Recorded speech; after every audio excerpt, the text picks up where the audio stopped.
Good morning student, তোমরা সবাই কেমন আছো? আশা করছি ভালোই আছো। দেখো, আজ আমি ক্লাস 9-এর ছেলেপিলেদের পড়াচ্ছিলাম। তার একটি অঙ্ক ওদেরকে বুঝিয়ে দিচ্ছিলাম। খুব সুন্দর অঙ্ক,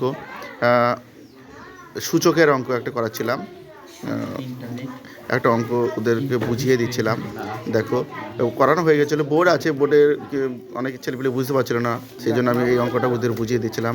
31 নম্বরের কোষে দেখি দুইয়ের একদম উপরে দেখো 31 নম্বরে একটা কোষে দেখি প্রয়োগের অঙ্ক আছে, সেই অঙ্কটাকে ওদেরকে বুঝিয়ে দিচ্ছিলাম। তো তোমরা বন্ধুরা যারা আছো, তোমরা এই অঙ্কটা দেখে নেবে। খুব সুন্দরভাবে বুঝিয়ে দিয়েছি, তোমরা অঙ্কটা ভালো করে বুঝিয়ে নেবে, তোমাদের উপকারে আসবে। হ্যাঁ, তোমার সবাই দেখে নেবে অঙ্কটা, তোমরা দেখে নেবে। হ্যাঁ, তোমরা ভালো করে সুন্দর করে দেখবে, তোমরা তোমাদের এই অঙ্কর কনসেপ্টটা পুরো ক্লিয়ার হয়ে যাবে এবং তোমাদের উপকারে লাগবে। যারা ক্লাস 9-এ পড়ছো তাদের খুবই উপকারে লাগবে। সি সমান সমান 0।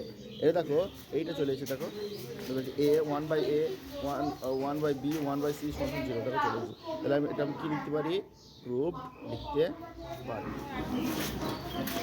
আর এরকম ভিডিও যদি তোমরা চাও তাহলে আরও আমার চ্যানেলটাকে সাবস্ক্রাইব করে নেবে আর আমার ভিডিওগুলো দেখতে থাকবে।